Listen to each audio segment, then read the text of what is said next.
Part 1. The Shadow of Midway. How Japan's super battleship dream turned into a desperate carrier gamble. Imagine the summer of 1942. The Imperial Japanese Navy has just suffered the most devastating defeat in its history, the Battle of Midway. In a single day, 4 of its finest fleet carriers, Akagi, Kaga, Soryu, and Hiryu, were lost. Hundreds of highly experienced pilots and aircrew went down with them. The Pacific War, which Japan had dominated for the first 6 months, suddenly looked very different. In the massive dry dock number 6 at Yokosuka Naval Arsenal, a colossal steel skeleton already stood. The third Yamato-class battleship, known only as Hull number 110. This was supposed to become yet another monster. Over 70,000 tons, 918.1-inch, 460 millimeters, guns, capable of hurling nearly 1.5-ton shells more than 25 miles. Bigger and more ambitious than even Yamato and Musashi combined. But after Midway, battleships suddenly felt like relics of a bygone era. Aircraft carriers had become the true queens of the sea. On July 30th, 1942, Imperial General Headquarters made the decision. Convert Hull number 110 into an aircraft carrier. Not just any carrier, the largest the world had ever seen. The conversion was carried out at breakneck speed and under extreme pressure. The hull was already about 50% complete as a battleship. They kept the massive armoured belt, up to 410 millimeters thick in places, the torpedo bulges, and the double bottom. But everything above the main deck had to be cut away and completely rebuilt. The flight deck was 266 meters long, protected by 190 millimeters of armor, capable of withstanding 1,000-pound bombs. Multiple hangar decks were constructed. The elevators were enormous, designed to lift entire aircraft squadrons. By late 1943, the ship received its name, Shinano, after the ancient Shinano province. Officially, it was classified as a support carrier, intended to ferry replacement aircraft, fuel, and ordnance to frontline carriers while providing its own fighter cover. Unofficially, many in the IJN saw it as Japan's last hope to turn the tide of the war. Reality, however, was harsh. Resources were catastrophically short. Steel, rivets, welders, everything was in desperately short supply. Workers laboured in total secrecy. High walls were erected around the dock, armed patrols were constant, and even mentioning the ship's existence could lead to a court-martial. Shinano became the most secretive major warship of World War II. Not a single official photograph was taken during construction. In the end, full load displacement reached approximately 71,890 tons. Speed, 27 knots. Crew, 2,400 to 2,500 men. Aircraft capacity on paper, 47 to 50. Mostly A6M0s and a few Judy reconnaissance planes. But during its first and only voyage, almost none were on board. They were still ashore completing training. The tragedy was built into the ship from the very beginning.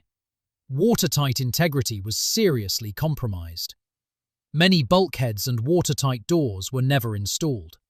Drainage and damage control systems were incomplete. Damage control drills were minimal. Shinano was a giant standing on feet of clay. Part 2. Birth of a Giant. Launch, commissioning, and the hasty departure. On October 8, 1944, Shinano was launched. No parades, no emperor, no cheering crowds, just a quiet, heavily guarded ceremony. The hull hit the water with a thunderous crash that echoed across the bay. Workers whispered to each other, "It's alive." The commanding officer was Captain First Rank Toshio Abe, an experienced officer who had served on submarines and destroyers. Respected, but the crew, mostly raw recruits, farm boys, factory workers, drafted at the last moment. Many had never even seen the open sea. November 19th, 1944. Official commissioning into the fleet. Only 10 days of existence as a commissioned warship. Abe immediately saw serious problems. Weak pumps, missing watertight doors in critical compartments, incomplete firefighting systems. He requested a delay from Tokyo. "The ship is not combat ready. We need several months."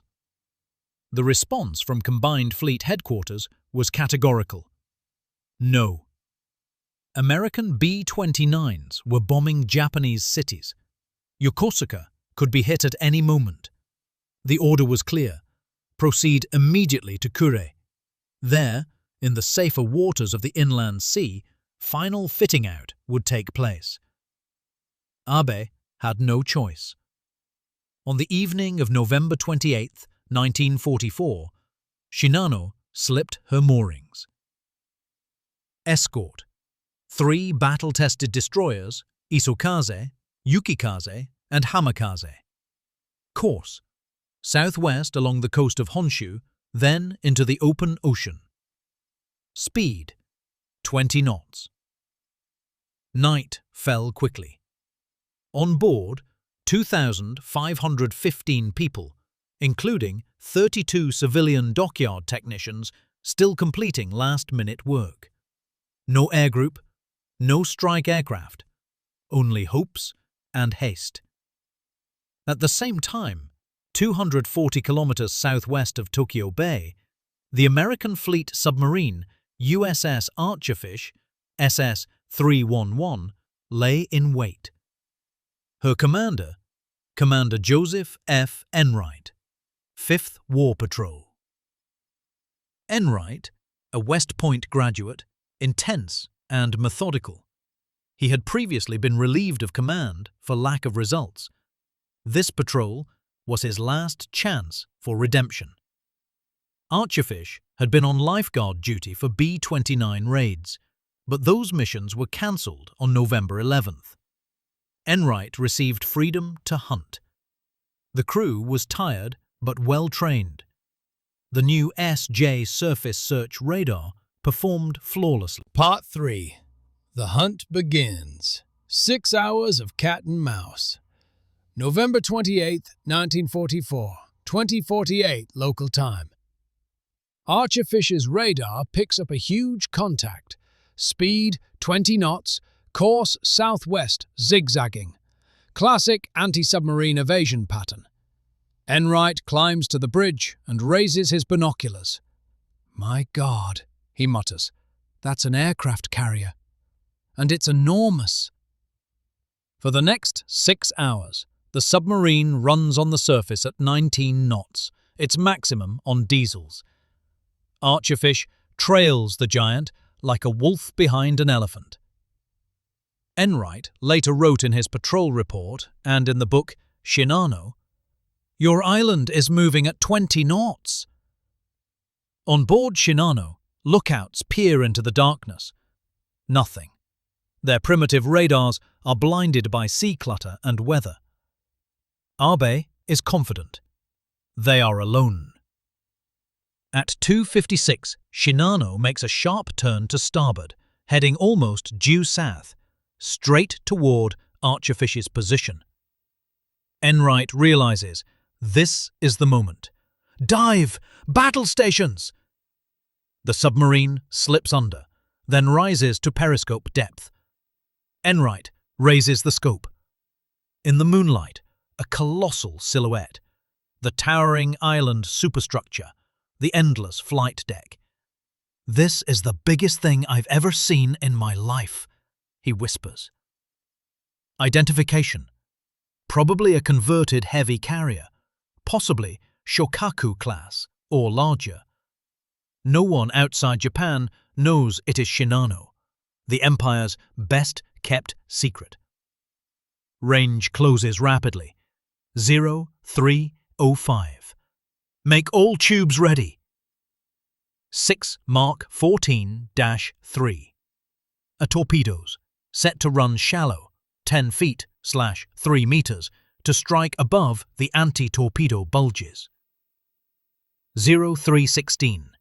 Fire 1, 2, 3, 4, 5, 6. The spread is launched in just 12 seconds. Enright watches through the periscope. Seconds pass. A massive orange fireball erupts near the stern. Another amidships. Sonar reports 4 more detonations. "We got her!" Enright shouts. "She's hit hard!" Archerfish goes deep, 600 feet, evading the expected counterattack. The destroyers drop depth charges, but too far and too late. Enright slips away. Part 4. Chaos on Shinano. 4 torpedoes and the nightmare of flooding Shinano. 0317.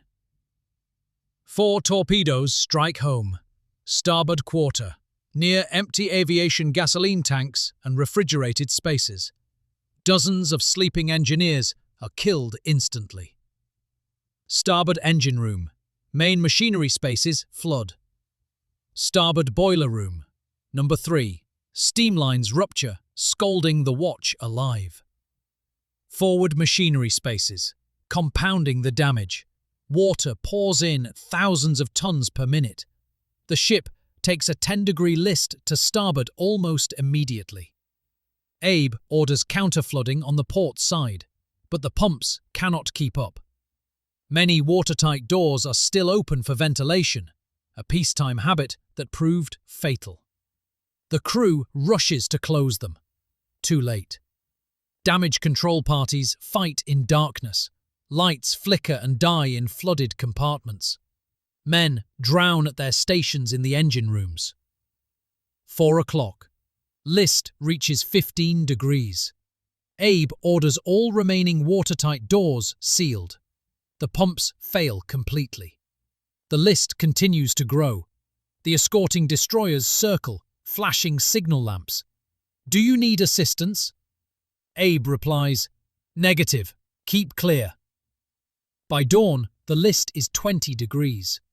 Abe considers beaching the ship. Shallow water is nearby, but wind and current are pushing her into deeper water. The grey, cold dawn arrives. List reaches 36 degrees. At 10:18, Abe gives the final order. Abandon ship. Hundreds slide down the steeply tilted flight deck into water of +4 degrees Celsius. The huge aircraft elevator, open at the moment of the capsize, becomes a deadly vortex, sucking men down into the hull. Screams echo across the sea. At 10:57, Shinano rolls over, stern first, and disappears beneath the waves. Position: 33 degrees 7 minutes north, 137 degrees 4 minutes east. Depth: approximately 4,000 meters. Lost: 1,435 lives, including Captain Abe, who remained on the bridge. Saved: approximately 1,080. Part 5. Aftermath. Denial, disbelief, and a record that still stands. While Shinano slowly sank, another drama unfolded on the surface. The desperate struggle to save lives and the frantic effort to conceal the catastrophe. The escorting destroyers, Yukikaze, Hamakaze, and Isokaze, immediately rushed to the scene. In the icy November water, +4 to 6 degrees Celsius, hundreds of men floated, some in life jackets, others clinging to wreckage, planks, empty barrels. Many were coated in thick, black fuel oil, silent, ghostly figures in the pre-dawn gloom. The waves were high, the wind biting. Rescue operations took place in chaos. Destroyer searchlights picked out groups of screaming sailors or lone figures already losing strength. According to official Japanese figures, 1,080 men were saved.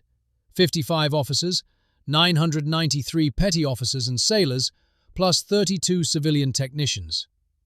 That means 1,435 perished, more than half the crew. Among the dead were Captain Toshio Abe, both navigators and many key specialists. Like many Japanese commanders, Abe chose to go down with his ship. Survivors reported that in his final moments he was either in his cabin or on the bridge, calm, silent, in full uniform, awaiting the end. The Japanese High Command reacted swiftly and ruthlessly. The disaster was completely covered up. Survivors were gathered on the destroyers, brought to the nearest port, and immediately isolated on Mitsuko-jima Island in Kure Bay. They were held under strict surveillance until January 1945 to prevent any rumor from leaking. Sailors were forbidden from writing letters, speaking to outsiders, or even discussing Shinano among themselves. Officially, the ship simply vanished. It was quietly removed from the Navy list only on August 31, 1945, after Japan's surrender. Why such extreme secrecy? Because the loss of Shinano was not just the loss of a ship, it was a devastating blow to prestige and to the last illusions of naval invincibility. By November 1944, Japan was already losing the war on every front. Shinano symbolized the final hope, a gigantic vessel that was supposed to restore the balance of power.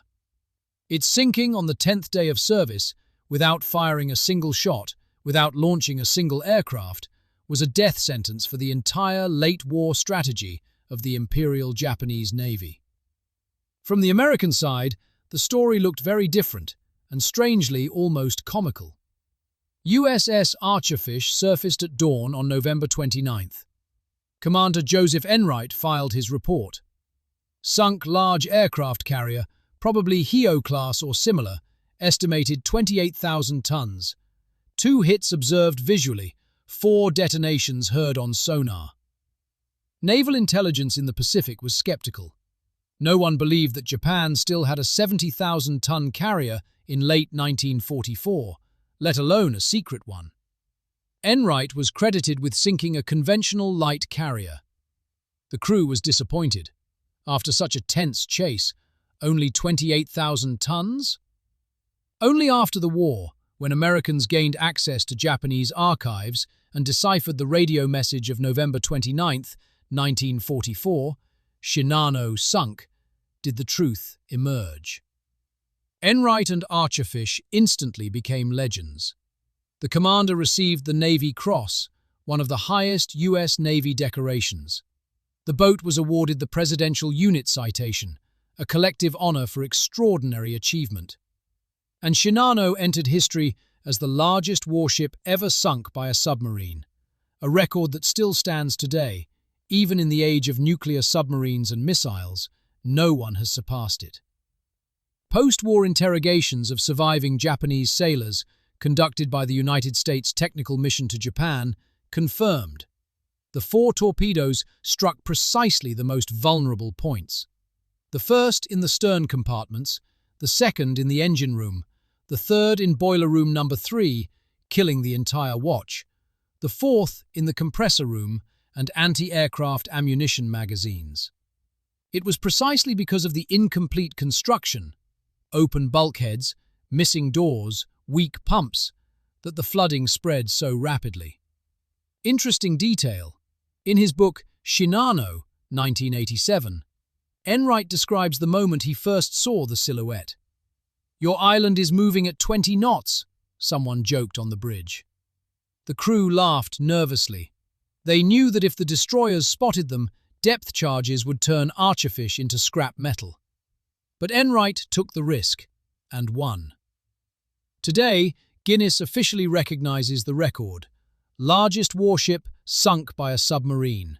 IJN Shinano, 71,890 tons. Part 6.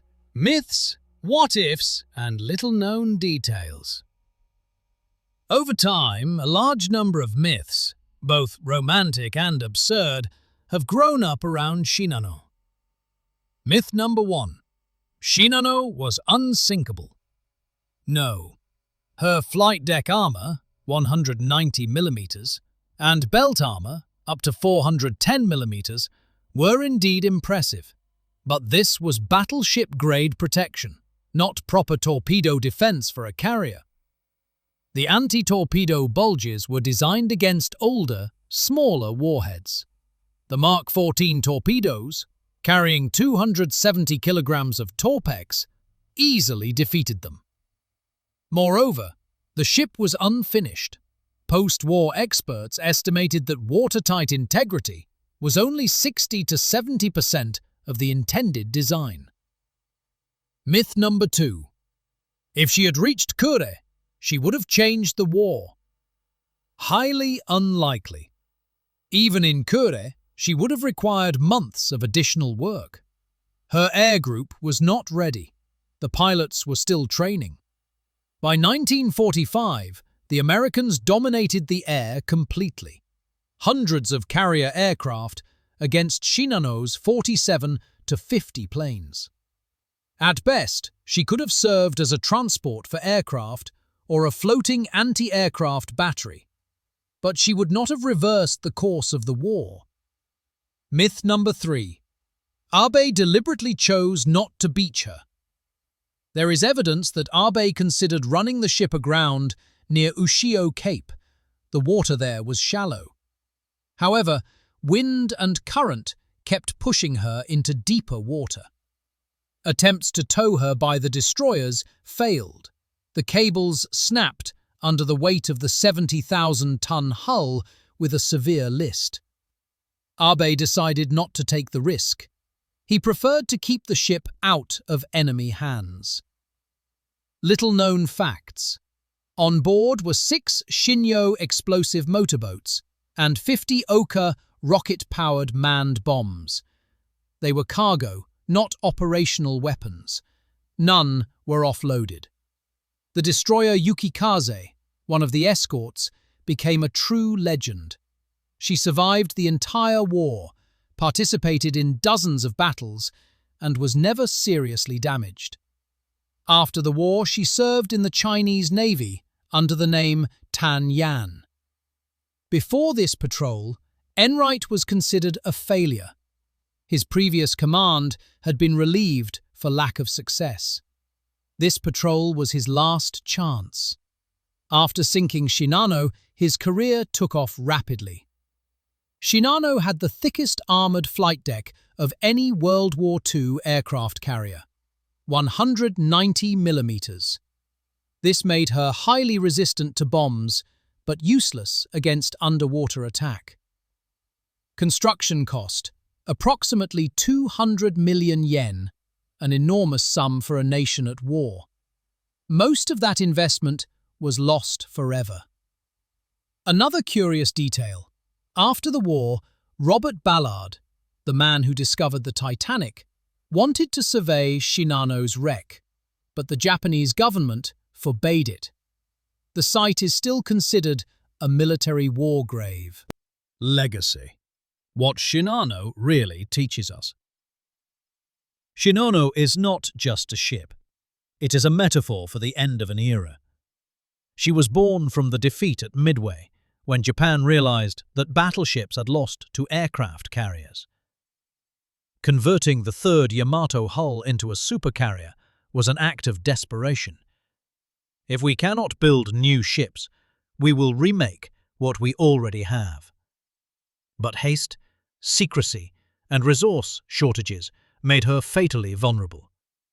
Incomplete watertight protection, untrained crew, missing air group, all of this sealed her fate. Lessons. Size does not equal invulnerability.